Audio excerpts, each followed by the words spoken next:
Welcome to the Mesa Chamber of Commerce Inside Business Podcast. My name is Sally Harrison. I'm the CEO of the Mesa Chamber of Commerce. Today, we're in the University of Phoenix podcast studio. Joining me today is Jessica Heuss, Doctor of Veterinary Medicine from VCA Animal Hospitals. Welcome. Thank you for having me. I'm really excited to be here today. Well, we're excited to have you here. And I know there's probably 1,000 different topics that we could talk about, but we're going to talk about one in particular. Yeah, we're going to talk about heat stroke today. Yeah. So let's get into it because I know there's, heat stroke is a big topic in itself. So talk about what is heat stroke. So heat stroke is, by definition, some form of heat-related injury that, by true definition of stroke, has some sort of neurologic abnormality associated with it. There's a bevy of other ways that you can have heat injury, heat stress, heat exertion, but stroke truly has to do with a neurologic component. Our goal is to try to prevent that from happening. Sure. There's two major forms that you can have. We have the kind that everybody sort of knows about, which is don't leave your pet in a hot car, don't leave your pet outside in the middle of August in Arizona in 120-degree weather. That's classic heat stroke. Right. Exertional heat stroke is what I think people forget about, which is the type of heat stroke that happens on days like today, where it's humid, but it feels pretty good outside, and we're trying to get out and be active, and we want to take our pets with us. Sure. And then we overdo it with them. And so that is the type that we see, I think, more commonly. And it tends to a lot of times not come from any place of malice. It entirely comes from a place of people trying to do good things with their pets. Sure, that makes sense. Talk about who is most affected. So our most affected, unfortunately, are our overweight patients that have other processes going on in their bodies, so like heart disease and neurologic disease, and then unfortunately our brachycephalics, and those are going to be our kids with the real short faces, like bulldogs, both English, French bulldogs, boxers. They just don't exchange heat as well as we would like them to, and so they're at a higher risk. That makes sense.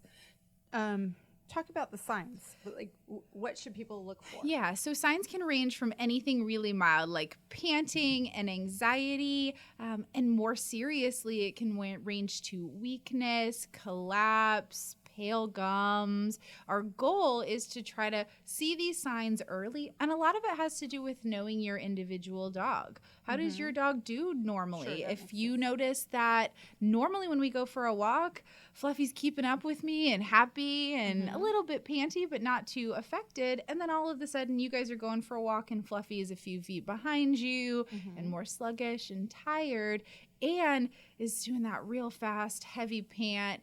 And a lot of times you can even see it in your pet's eyes, that nervous anxiety look. Sure. It's probably getting a little overdone, or hopefully we haven't passed the point of too far. Right. And so that's the time to turn back if they're little, like our little friend Milo here is, who's joined us today, picking him up and carrying him back, getting him some water, kind of the early steps to try to mitigate that and prevent it from truly progressing. So what do you do if you suspect heat stroke in your pet? So, picking him up, that makes sense. Yeah, we want to try to stop activity if we're doing any at that point. So again, little dogs, if you're on a hike, I'm not telling you have to, you can immediately get out of the middle of the mountains. If you're 7 miles into a hike, you can't just airlift out. Right. But we want to try to cease that activity. We want to stop, take a break, get some water, try to cool down. If you can't get out of the summer day, trying to find an area that's cooler with some shade or some water, things along those lines to try to cool yourself as well as the pet down. Sure. It's really just trying to diminish the amount of heat they're feeling and help them get rid of it more effectively.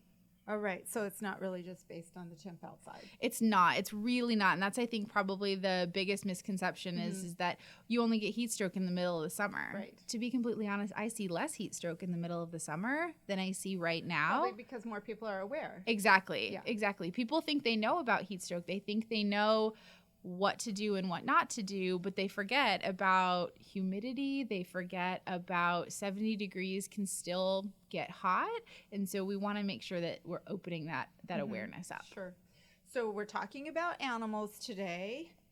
What patients of yours need to stay in the hospital?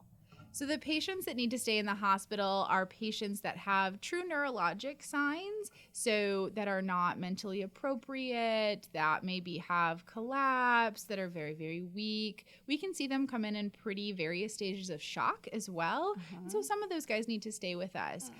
The nice thing is that staying in the hospital doesn't always mean days and days on end. Sure. Some of these guys need a few hours to come hang out with me. Little IV treatment. Come on in, get cooled down, make sure that all of our blood tests and things are checking out okay. And that's the best. I like when I see patients that are truly maybe more heat stressed than heat stroked. And so what's the difference? So heat stress is that point where you see that anxiety, that restlessness, that maybe a little bit of weakness, that anxiety associated, but it's not truly to the point of neurologic abnormalities where the patient is less responsive. And when we start to develop neurologic abnormalities, we know that the body and your organs have sustain some pretty significant stress as well. Sure. Okay. And so that's when we know you're probably going to need to stay a bit longer if you've reached the point of not being mentally aware, because your insides have probably taken a pretty good injury as well, and we need some times to reverse that. So how is heat stroke prevented? Heat stroke is prevented 100% by awareness. Okay. One, it's by knowing your pet. It's by knowing not to leave your pet in a car really at any point. Sure. There's not really any super safe temperature to leave your pet inside of a vehicle. It's by knowing that pets in the garage in the summer without air conditioning are at risk of heat stroke. Sure. It's by knowing that a doghouse outside doesn't always provide the best way of getting out of the elements. Sure. It's still hot, and sometimes it can trap the heat, particularly if it's in an area of direct sunlight. It's by making sure your pet has enough water, and that if you realize, oh no, I left Fluffy outside, it's getting back home to let him in, or contacting the neighbor or something to try to make sure that we get these guys back inside or in some sort of a heat protected area, shade, misters, fans. It's really just by making sure that they're as comfortable as possible and by ideally trying to keep them inside as much as possible, particularly when it's really hot. Got it. So do most patients recover from heat stroke? I mean, how does this play out? Yeah, the great thing is that the majority of our patients recover from heat stroke. The great thing is a lot of times patients will come in and they look like a heat stroke, and really they're actually heat stress. They're just a little overdone. And we get them those fluids, we get them cooled down, and they bounce right back to me. And they're bright and they're happy and they're wagging their tail and they eat, and then they want to go home and they want to be back with their family. Most of our patients, if you have had a true heat stroke event, if you're still alive at 24 hours, the likelihood is you're going to recover just fine, and we're likely not going to have ongoing problems, which is great because heat stroke is almost always completely reversible. So will heat stroke affect a pet long term? I mean, is there a possibility of that? There's a low possibility of it, but it's very, very unlikely. The main concern would be if we have a pet that develops seizures from having a heat stroke event. Unfortunately, your brain can then be primed to have seizures in the future. Okay. So is it possible? Yeah. Do I see it commonly? No. The majority of these guys do great. And even some of our kids that maybe struggle with just everyday environment, even them in a heat stroke event, we can potentially turn it around. It's not to say I haven't lost patients from heat stroke and that there can't be complications, but awareness is really key. And I think by the public realizing and recognizing that this is a true problem, it's decreased those number of pets that we see coming in true stroke state, and it's made it so that our jobs as veterinarians become much more rewarding, and that we can give you back your pet in a healthy and happy manner. Well, that's awesome. And this is really good news. I mean, we're getting into spring now very soon, and doesn't take long for the weather to really ramp up here. It does not. And certainly that's why we want to bring awareness out here. We want to remind everybody, and we want to help everybody remember that heat stroke isn't always middle of August in Arizona. Right. We want to remember that it can happen all year long and kind of bring that to the forefront of everyone's mind. Great. Well, so I know that you've had some remodel We have. So let's switch gears while you're still here. Let's talk about that a little bit. So our hospital has undergone a massive remodel over the last about 18 months. We upgraded 97% of our square footage. 2 stairwells did not get an upgrade, but everything else has gotten a facelift. We've added new exam rooms. We upgraded our CT. We've added an MRI in.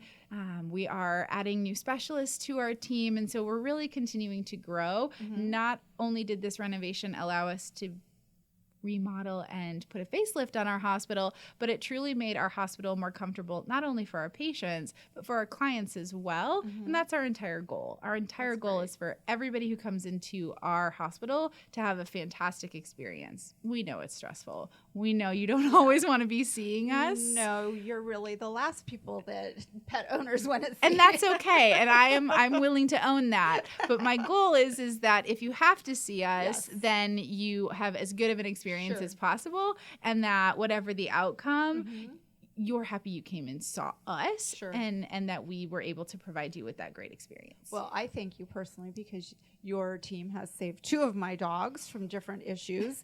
And I will say that we learned very quickly about a year and a half ago that you are like one of very few places with anti-venom for dogs. We are, and we really pride ourselves on being able to take care of our snakebite patients effectively, because that's another, I guess, heat-related injury, but they can have a really good outcome as long as it's effectively treated early. We just saw one this week that came in, saw us at 8 o'clock in the morning. He went home at 5 o'clock that afternoon, doing great. So definitely something that we pride ourselves on having available. Well, it made a huge difference. We were out in the desert and in Superior, made some phone calls, found out that you were the closest location to us. Thankfully, we didn't run into any issues getting there. We were driving a little quickly, but literally we got out of our truck, and there was somebody standing there waiting to take our dog from us. It was a great experience, and she spent the night with you, but she came home the next morning and she was great. Fantastic. That's our goal. We want to make sure that as stressful as it may be, that hopefully everybody can get a positive experience out of it and come away in a better place. Anything else you want to mention? Not at this point, I don't think. Well, maybe we'll have you back. That would be fantastic. I would love to come back. Well, thanks for coming on the show today, Jessica, and joining us on the Inside Business Podcast. You can find all of our episodes on the Inside Business Podcast at iTunes, Google Play, or your own favorite podcast website. And you can also find them online at mesachamber.org. Thank you. Thank you so much for having me. It was fantastic. Great.